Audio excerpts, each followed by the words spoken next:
আন্দোলন করছে, তোমরা সেখানে পথে নেমেছো, কি দাবি মূলত? আমাদের দাবি যে আজকে উৎসবের মধ্যে যার উৎসব আমরা পালন করবো দেবী দুর্গা, তিনি একজন নারী, সে নারীকেই তো আমরা পুজো করি, কিন্তু এক নারীকে কলকাতার বুকে নৃশংসভাবে হত্যা হতে হলো, তার বিচার আজও হয়নি। 55 দিন অতিক্রম করছে, বিচারটা কোথায়? আমাদের একটাই দাবি, আমাদের বিচার চাই। যাই হয়ে যাক, মুখ্যমন্ত্রী প্রতিনিয়ত এই উৎসবে ফিরুন কথাটা এই কারণেই বলছে যাতে বিচার ব্যবস্থাটাকে ভেঙে দেওয়া যায়। আমরা বলছি যে হ্যাঁ, মানুষ উৎসবে দরকার বলে ফিরুন, কিন্তু তিলোত্তমাকে বুকে নিয়ে। ওই জন্য আজকে দেবী পক্ষের সূচনায় আমরা এটা একে অপরের সাথে প্রতিজ্ঞা করবো যে উৎসবে আমরা ফিরবো, কিন্তু তার মধ্যে থাকবে তিলোত্তমাকে আমরা হারাতে দেব না। তিলোত্তমা যাতে হারিয়ে না যায়, দরকার বলে পুজোর মধ্যেও বারবার এই প্রতিবাদী মিছিল নামবে। এটাই আমাদের একমাত্র চাওয়া, জাস্টিস পেতেই হবে। এটার জন্য আজকে আমরা এক জায়গায় হয়েছি। এটাই আজকে আমাদের উৎসব, এটাই আমাদের উৎসবের ভাষা। আমরা এক জায়গায় হয়েছি, উৎসবটাকেই আগে নিয়ে যাবো। যতদিন না আমরা জাস্টিস পাচ্ছি, এই প্রতিবাদ চলতে থাকবে।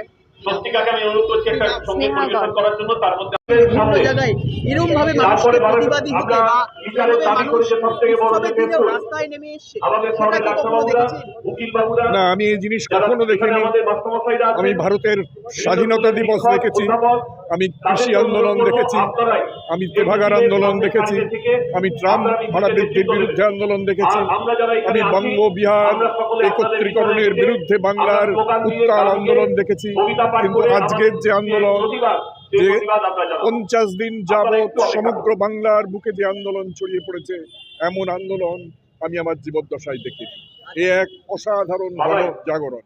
আজকে যখন রাজ্যের মুখ্যমন্ত্রী তিনি বিভিন্ন জায়গায় পুজো উদ্বোধন করে বেড়াচ্ছেন, তখন দেখা যাচ্ছে এই নিহত চিকিৎসকের যারা সহকর্মী ছিল, তারা কলকাতা শহরের মতো ধর্মতলায় তারা এই শাস্তির দাবিতে, দোষীদের গ্রেফতারের দাবিতে তারা প্রতিবাদ জানাচ্ছেন। কেবলমাত্র চিকিৎসক বলছেন কেন, সমগ্র বাংলা, গোটা বাংলা আজ পথের রাস্তায়, আজকে রাস্তায় মহালয়ার দিনে, মহালয়ার সারা দিন জুড়ে, সন্ধ্যা জুড়ে, এমনকি আজ সারা রাত জুড়ে কলকাতার রাস্তা উত্তাল থাকবে, জেগে থাকবে তিলোত্তমার স্মৃতির উদ্দেশ্যে।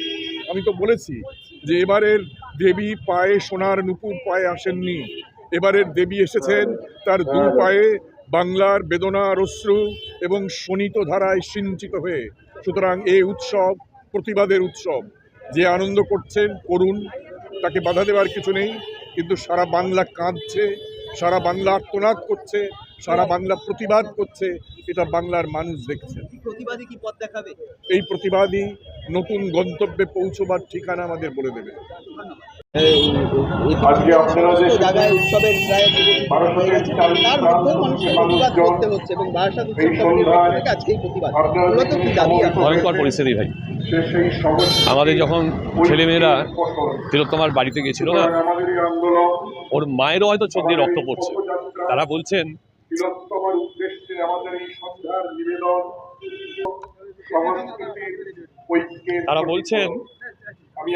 যে 4 বছর হলো আমার মেয়ে বাড়িতে দুর্গোৎসব শুরু করেছিল, এবছর সে দুর্গোৎসবটা হবে না। যাই হোক, এটা খুব কষ্টের, আপনারা বুঝতে পারছেন।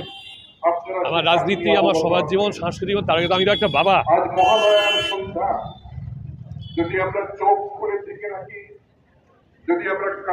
এটা নেওয়া যাচ্ছে না। মুখ্যমন্ত্রী ঢাক বাজাচ্ছেন, এই নীতির মানুষটার এক মুহূর্তের জন্য সরকারে থাকা উচিত, এক মুহূর্তের জন্য। তার মা কাঁদছে, তার বাবা কাঁদছে, পরিবারটা শেষ হয়ে গেছে। এই জিনিসের বিরুদ্ধে প্রতিদিন হবে, আপনাকে বলি, দুর্গাপুজোর মতো হবে, আর উৎসবের মতো হবে, প্রতিবাদও চলবে। আমি বলছি, আপনারা যারা সাংবাদিকরা আছেন, আপনাদের বুকের মধ্যেও প্রতিবাদের আগুন আছে।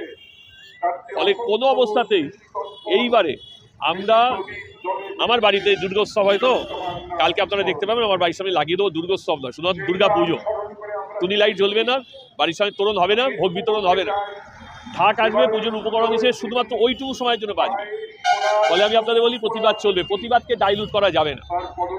প্রতিবাদকে কোনো অবস্থাতে, কোনোভাবে উনি যত চেষ্টাই করুন না কেন, দেখুন উৎসব তো বারাসাতে কোনো পুজো মণ্ডপে এত লোক আছে, বারাসাত উৎসবের আহ্বানে হাজার হাজার মানুষের, যে আমি বলছিলাম যত মিছিল এগোবে তত মানুষ আমাদের সঙ্গে যুক্ত হবে। আপনার নাম আর আমি সঞ্জীব চট্টোপাধ্যায়, আমি বারাসাত উৎসবের প্রতিষ্ঠাতা সম্পাদক।